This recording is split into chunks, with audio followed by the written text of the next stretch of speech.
Welcome to The Curious Machine. Today we're embarking on a deep dive, really getting into the mind of one of history's most iconic figures. I mean, a name that's basically shorthand for genius, right?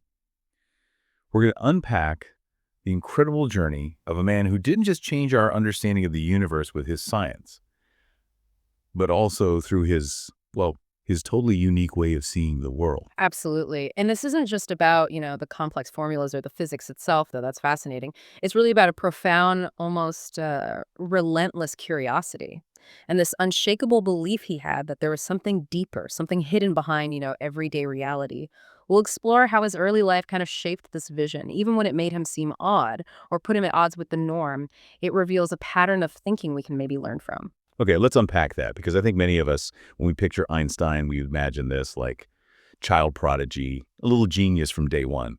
But what was young Albert really like? We hear stories. His head was unusually large at birth, apparently worried his mother, and he was a late talker, which, caused more concern for the family. But then there's this really pivotal moment, right? Age 5, with a compass. What was that all about? Ah, the compass story. It's fascinating because it wasn't just a fleeting curiosity. It genuinely seems to have ignited this lifelong quest that really defined his entire approach. Young Albert was just captivated. Why did the needle move? There was nothing touching it. It wasn't just his first scientific aha moment, though it was that too. It was more like the start of him questioning perceived reality, refusing to accept the visible as the whole story, realizing there were these invisible forces at play. That moment, that deep curiosity about the unseen, it directly points towards his later work on electromagnetism and really his whole search for the hidden rules of the universe. That's a really powerful way to put it. It wasn't just, how does this work, but why does it work like that? Ah, And he also had some interesting early influences, didn't he? There was Max Talmud, this student who'd visit for dinner, shared science books, talked philosophy, even gave him Kant's critique of pure reason at, 13? And his uncle Jacob sparking his interest in algebra, geometry, Euclid's proofs. yeah. So how did all these kind of unconventional inputs mesh with his formal schooling? Well, that really gets to a key question about genius, doesn't it? How does this independent, super curious mind fit into a standard school system? And the answer seems to be not very well. He reportedly really disliked the strict rote learning methods, especially at the high school he attended. He apparently described it as having, like, military discipline. He was clearly talented and independent, but definitely not a miracle child in the eyes of his teachers. It almost sounds like he was built to clash with that kind of rigid structure. Maybe the most disruptive minds don't thrive on structure. Yeah, it really seems that way. So he graduates from the Swiss Federal Polytechnic in Zurich, studied math and physics. You'd think, okay, academia waits. But no, he actually struggled quite a bit, it seems, to land an academic job. Partly maybe because of that rebellious streak at university. He winds up as a patent inspector in Bern for a couple of years. Yeah. It's funny how often these seemingly normal jobs become the backdrop for huge breakthroughs. It is remarkable and almost poetic, really. A patent office dealing with very practical inventions, problems like transmitting signals, synchronizing clocks. It kind of forced him to think about physics in concrete terms, but he did it through these amazing thought experiments, imagining writing on a beam of light. That mix of practical grounding and, well, abstract thinking was clearly crucial, and then came 1905. The Annus Mirabilis, the miracle year. He's just 26, still at the patent office. And he publishes 4 papers that just fundamentally rewrite physics. It's hard to even grasp. Can you walk us through those fair papers? Keep it simple if you can. Absolutely. It's just staggering when you think about it. A four-pronged revolution, basically, all in one year. First, the photoelectric effect. This is the one that eventually won him the Nobel Prize, actually, in 1921. He proposed that light isn't just a wave, it also acts like tiny packets of energy. He called them photons. And he showed how these photons, when they hit metal, can knock electrons out. The energy of those electrons depends on the light's color. Like blue light gives higher energy electrons. This wasn't just explaining a weird effect, it was laying the foundation for quantum mechanics, a whole new physics. Okay, so light is particles. Mm-hmm. Got it. What was next? Second was Brownian motion. You know that random jiggling of tiny particles you see under a microscope, like dust and water? He provided the mathematical proof that this jiggling was caused by the invisible atoms and molecules of the fluid bumping into the particles. This was huge because it gave really strong evidence for the existence of atoms, which, believe it or not, was still kind of debated then. Right, proving atoms were real. Okay, 2 down. Third, and maybe the most famous from that year, was special relativity. This was a massive break from Newton.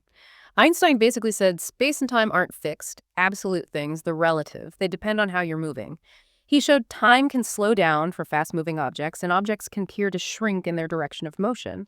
And crucially, the speed of light is constant for everyone, no matter how they're moving, which meant that old idea of an ether that light traveled through, unnecessary, gone. It just fundamentally changed how we view reality. Mind-bending stuff. Okay, and the fourth one. The fourth was mass energy equivalence. This led to probably the most famous equation in the world, EMTCO tie.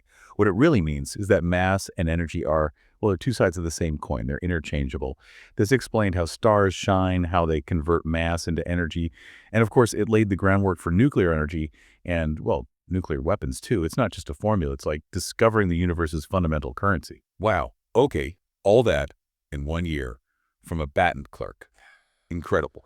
So after completely changing our ideas about space, time, light, energy, what about gravity? Newton's gravity had ruled for centuries. How did Einstein tackle that? What was the problem he saw? Right, gravity was the next big mountain. And this is where his happiest thought comes in. It's such a great example of his intuition. He imagined someone falling in an elevator. If the cable snapped, they'd feel weightless, right? Just like floating in space. This idea, the equivalence principle, that gravity feels the same as acceleration, became the key. It led him to think that gravity isn't some mysterious force pulling things across space. Instead, it's the shape of space-time itself being warped or curved by massive objects. He needed to make gravity fit with relativity. Okay, hold on. So let me see if I get this. The Earth isn't being pulled by the sun's gravity like Newton thought. It's more like the sun, being so massive, creates a huge curve or dip in space-time around it. And the Earth is just rolling along that curve, like a marble rolling around a bowling ball sunk into a rubber sheet. Is that kind of the idea? That's a fantastic analogy. Yes, precisely. It captures the essence beautifully. And this new picture of gravity, of general relativity, it explained things Newton's theory couldn't, like a tiny, unexplained wobble in Mercury's orbit around the sun. Einstein's theory predicted it perfectly. But the real clincher, the big proof, came in 1919. There was a total solar eclipse. A British astronomer, Arthur Eddington, went to observe it. Einstein's theory predicted that starlight passing near the sun should bend because the sun's massive gravity curves space-time nearby. Eddington measured it, and it matched Einstein's prediction. And that was it. That's when he exploded onto the world stage. That was absolutely it. Overnight, global sensation, newspapers screaming, revolution in science. He became probably the most famous scientist ever. So his theories had, revolutionized our view of the cosmos. But what about his own life? How did this immense fame and intellectual achievement sit alongside his personal world? Yeah, his personal life was definitely complex, not straightforward. He divorced his first wife, Mileva Maric, who, by the way, was a brilliant physicist herself, the only woman in his physics class at Zurich.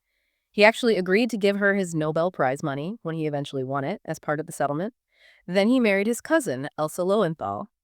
She seems to have provided a more, maybe, stable and supportive home life for him, letting him focus on his work. But there was also tragedy. His son, Edward, struggled with schizophrenia, which must have been incredibly difficult.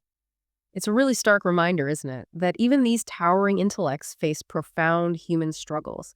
We often forget that part of the story. Yeah, we build up the myth. It seems like physics was always his absolute main focus, sometimes maybe at the expense of personal connections. But his mind never stopped working, clearly. He kept tackling the biggest questions. He even challenged quantum mechanics, right? The very theory he helped start, famously saying God does not play dice. He didn't like the randomness, the probability at the heart of it. He had these long debates with Niels Bohr about it. Vigorous debates, but apparently very respectful. It shows you how science progresses, through disagreement and challenge. And he spent years, the whole later part of his life really, searching for a unified field theory. Like one single master equation that could describe everything, gravity, electromagnetism, all the forces of nature. He never found it. But just the ambition of that goal, it's incredible. Still inspires physicists today. And if you link that intellectual drive to the bigger picture, he had really strong moral convictions too. He was deeply pacifist, anti-militarist for most of his life, although the rise of Hitler, the fear of the Nazis getting an atomic bomb first, that led him, reluctantly, to sign that famous letter to President Roosevelt, urging the U.S. to start its own nuclear research. Right, which must have weighed heavily on him later, especially after Hiroshima and Nagasaki. Immensely so. He later expressed profound regret about the bomb's use. He co-signed the Russell-Einstein Manifesto, warning about the dangers of nuclear weapons. It raises that deep question, Yeah. about the consequences of our actions, even well-intentioned ones. But beyond the physics and the politics, he was also a passionate voice for civil rights in America, called racism America's worst disease.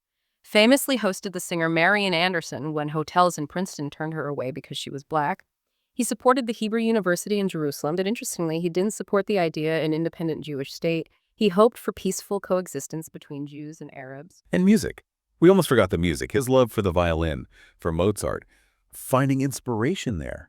What a truly complex, fascinating human being, balancing these immense cosmic ideas with very real, very human concerns and a strong social conscience.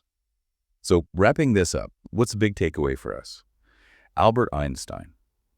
The name means genius, but he was so much more than just a physicist, wasn't he? A philosopher, a humanitarian, this deeply curious soul who just never stopped asking why. His life kind of reminds you that real understanding doesn't just come from answers.